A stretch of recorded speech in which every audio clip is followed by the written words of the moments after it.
C'est la suite de Politicien, votre rendez-vous politique dans le numéro de ce jour est consacré au Burkina Faso, dont le président Roch-Marc Christian Kaboré s'est assigné 3 missions à remplir pendant son mandat: la transformation structurelle de l'économie, le développement du capital humain, la réforme de l'État. Mais 3 ans après son arrivée au pouvoir, comment se porte le Burkina Faso? Que dire de sa gouvernance? On en parle après avoir écouté Aziz Dabo. Il est le porte-parole de la NAFA, la nouvelle alliance du Faso. La situation nationale du Burkina Faso est assez préoccupante parce qu'elle est marquée par une recrudescence des attaques terroristes, une insécurité grandissante, un incivisme croissant au sein de la population. Il faut aussi noter que l'économie tarde à reprendre forme, la relance économique est en panne et il faut ajouter que nous sommes aujourd'hui dans une situation sociopolitique assez délétère, assez conflictuelle, avec le code électoral qui vient d'être voté, et aujourd'hui le dialogue politique, on peut dire qu'il est rompu. Donc aujourd'hui, ce qui serait bien, c'est que les gouvernants, les tenants du pouvoir mettent tout en œuvre pour garantir l'union et la cohésion.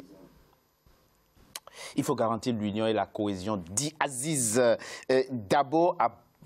Avant cela, il nous indique que la situation est délétère aujourd'hui dans votre pays. Mais effectivement, il est aussi revenu sur l'aspect sécurité que nous évoquions dans la première partie de notre émission. Et je vous posais la question, effectivement, sur ce qu'est devenu le régiment, le RSP, le régiment de sécurité présidentielle, cette force de 1200 éléments qu'avait mis en place le président Blaise Compaoré pour sa sécurité. Vous me disiez que vous n'en saviez rien, mais vous teniez à revenir sur la question.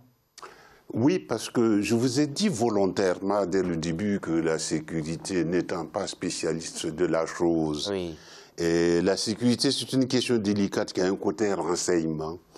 Et les choses militaires ont besoin d'une certaine discrétion. Et il est difficile, et n'étant pas spécialiste de la chose, d'en parler. Mais le rôle du pouvoir politique dans cette politique de sécurité, c'est quoi? C'est de donner l'impulsion. C'est cette impulsion qu'on ne voit pas. Et c'est ça qui pose problème. C'est de donner l'impulsion pour mobiliser les énergies, pour fédérer les énergies. Parlant côté... Il manque de pédagogie, dites-vous.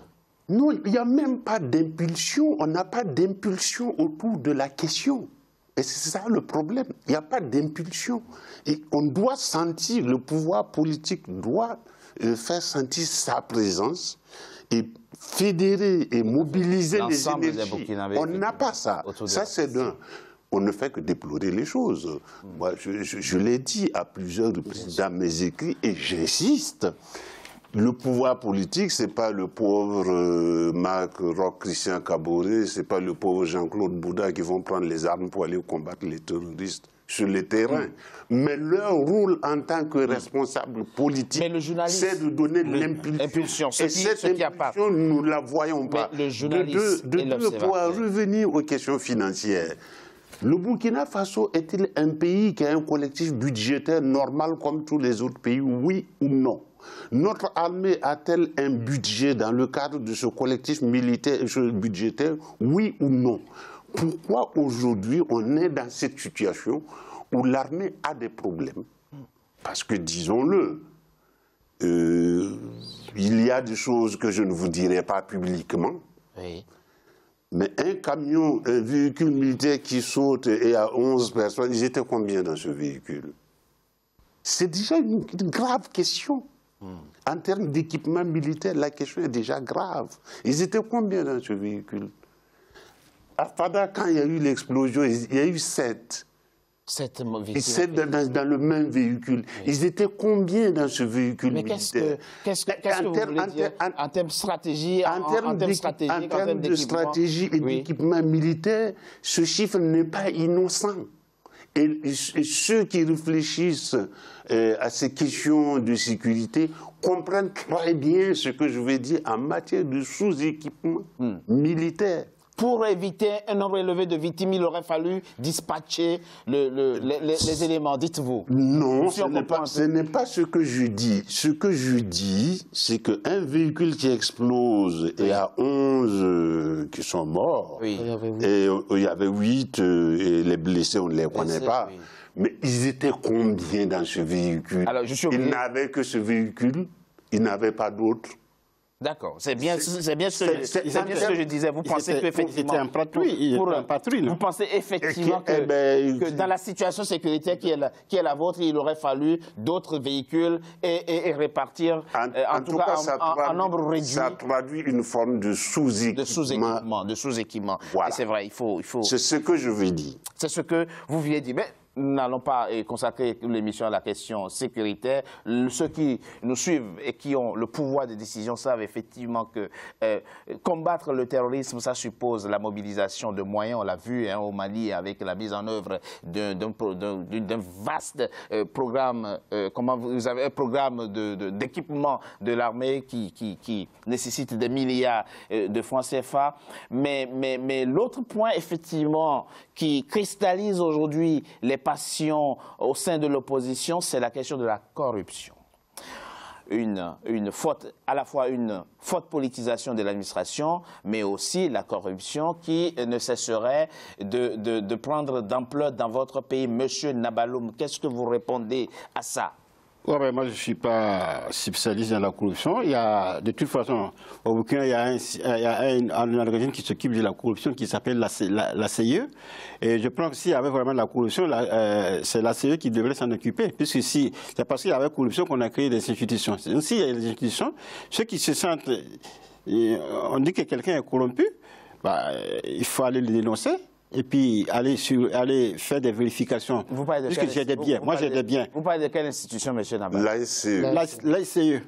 C'est l'agence la haute autorité de contrôle. Je ne me rappelle pas de rapport qu'il avait présenté tout dernièrement, mais les gens ont estimé que ce rapport est satisfaisant. Maintenant, la les gens, quels gens? Bon, alors, les gens qui sont visés. Une partie de la population ont estimé accepter le rapport de la CIE qu'ils ont présenté. On a fait un sondage? Moi, je n'ai pas de sondage. En tout cas, moi, je souhaiterais répondre à ça. Moi, je n'ai pas de sondage. L'hôpital existe. À côté, il y a le cimetière. Voilà. Il y a l'ASE. Comme je ne suis pas amateur, on ne peut pas dire que la question est réglée parce qu'il y a l'ASE. Non. Donc, pour rebondir sur la question de la corruption, justement, qu'est-ce qui explique que le cortège ce samedi était aussi impressionnant? C'est parce qu'il y a une partie de la population qui trouve que non, les vieilles pratiques sont encore de mise. Exactement. Parce que, comme je vous l'ai dit... Alors, parlez-nous concrètement. Quand vous parlez de vieilles pratiques, vous parlez de quoi? Je vous parle de la politisation de l'administration. Oui, elle se traduit par le fait qu'aujourd'hui, à l'heure actuelle, pour occuper certains postes de responsabilité, il faut forcément prendre la carte du parti. Non, c'est faux. C'est faux. Il faut dire les choses. Tu ne vas pas me dire que 50% des Burkinabés, des fonctionnaires burkinabés sont des Je parle des postes de responsabilité. Non, ça je déplore. C'est une vérité que tout le monde connaît. C'est le Oui, les directeurs. C'est-à-dire qu'aujourd'hui, à l'heure actuelle, on ne prime pas, la compétence ne prime pas sur l'appartenance politique. Quand on dit quelque chose, c'est qu'on est en capacité de donner un exemple. Et c'est ce qui explique justement, je l'ai dit dernièrement, que l'opposition a battu encore le pavé pour dénoncer ces genres de pratiques. Nous avons lutté justement en tant qu'insurgés, parce que je vous dis, je suis donc un bord politique. Il vous demande des exemples, parce que c'est aussi trop facile de faire... Donnez un exemple alors. Nous allons prendre un exemple simple. Oui. Dernièrement, nous avons lu dans la presse que l'ancien ministre de la Culture, M. Tahirou Bari, justement, est accusé d'avoir dépensé illégalement plus de 447 millions. Je m'étonne que... aucune action ne soit engagée. Non, pas que ça. Moi, ce qui m'étonne, c'est qu'on ait ciblé que M. Tahirou Bari, qui a démissionné du gouvernement et qui est maintenant passé dans l'opposition. Est-ce à dire qu'il n'y a pas d'autres ministres, justement, qui auraient agi de la sorte? Ou bien cela s'expliquerait par le fait que M. Bari ait quitté le gouvernement et rejoint l'opposition? La question se pose. Je ne suis pas en train de dire que M. Bari est innocent. Je suis en train de dire pourquoi comment cela se fait-il que ces actions ne ciblent que des gens qui ne sont pas de la majorité? Il faudrait que non, pour être impartial, que les enquêtes ciblent toutes les personnes. Moi, je ne rentre pas dans les débats des préjugés. Vous ne rentrez pas dans ce débat. Je ne rentre pas dans ce débat. Vous ne rentrez pas dedans. Tant que je n'ai pas d'exemple concret. Mais il vous vient de vous donner un exemple. Non, mais ça c'est pas un exemple. Ça, c'est des préjugés. C'est des préjugés. Quand on dit que quelqu'un a fait quelque chose, c'est qu'on a saisi et on est en train de faire des enquêtes et où on a saisi, c'est bien. Et il est en train de passer dans ça c'est du concret. Il ne rentre pas dans des débats de préjugés dont je ne peux pas donner concrètement. L'autre question qui intéresse les Burkinabés au-delà des querelles politiciennes, c'est la question de la pauvreté. Le président, dans son entretien télévisé du 14 juin 2018, dit « J'ai fait reculer la pauvreté de 47% à 41%. 91% des Burkinabés en milieu urbain ont accès à l'eau potable, 66% en milieu rural. Et oui. Les femmes enceintes ont droit désormais aux soins de santé gratuitement, de même que les enfants âgés de moins de 5 ans. Mais il y a 2000 kilomètres de routes qui sont programmées pour être construites, etc., etc. Et vous dites... Tout ça, c'est de l'enfumage? Non, il faut dire les choses. Quand c'est bien fait, il y a des choses qui sont faites. Je ne suis pas en train de dire que le gouvernement n'a rien fait. Je ne m'inscris pas dans... Je ne suis même pas opposant, pour vous rappeler. Je suis un citoyen. Oui. Voilà. Et je suis là pour... vous partagez beaucoup de critiques. Exactement, beaucoup de critiques. De l'opposition. Et quand des choses ont été faites, il faut le signaler. Je trouve effectivement que les mesures qui ont été prises dès les premières heures de l'accession au pouvoir du régime Compaoré, du président Compaoré, notamment la gratuité des soins pour les femmes enceintes et pour les enfants de moins de 5 ans, ces mesures sont salutaires.